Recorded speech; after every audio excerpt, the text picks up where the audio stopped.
pour ce Grand Prix d'Autriche, un tour en caméra embarquée au niveau du sol sur un circuit de Zellweg, alors à son apogée.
Les essais sont marqués par la pole de Peterson, la nouvelle première ligne entièrement noire des Lotus, et par le troisième temps de Jabouille et sa Renault.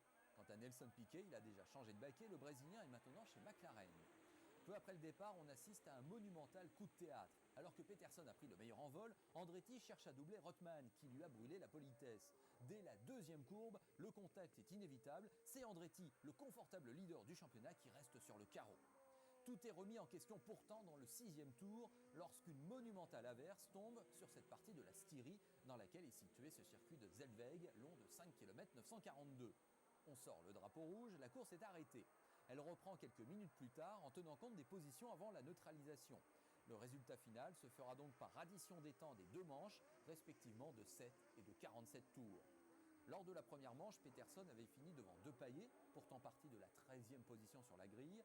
Lauda, Laffite, Daly, Villeneuve, Pironi, Stuck, Fittipaldi, Brambilla, Rothman, Regazzoni, Arnoux, Rosberg, Jabouille, Langer et Tambay pour être complet.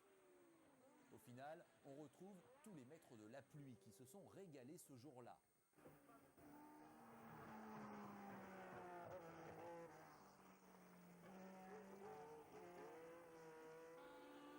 Peterson l'emporte haut la main avec 47 secondes d'avance sur l'ensemble des deux manches. Depailler prend la deuxième place et Gilles Villeneuve monte pour la première fois de sa carrière sur le podium. On dira ce qu'on voudra, mais dans ces conditions, ce n'est pas un hasard si l'on retrouve ces trois surdoués aux trois premières places. Dommage en revanche pour Jabouille qui doit renoncer au 31e tour sur problème de boîte de vitesse. Derrière, Fittipaldi, Laffite et Brambilla sont classés dans les points. Au championnat, la situation rebondit. Peterson revient à 9 points seulement de Mario Andretti. Se pourrait-il que la lutte que l'on croyait bloquée entre Andretti et son coéquipier ait finalement lieu? D'ailleurs, une nouvelle enflamme le paddock. Quelques jours plus tard, Peterson aurait signé chez McLaren pour 79. Mais apparemment, le Suédois semble être fidèle à son contrat.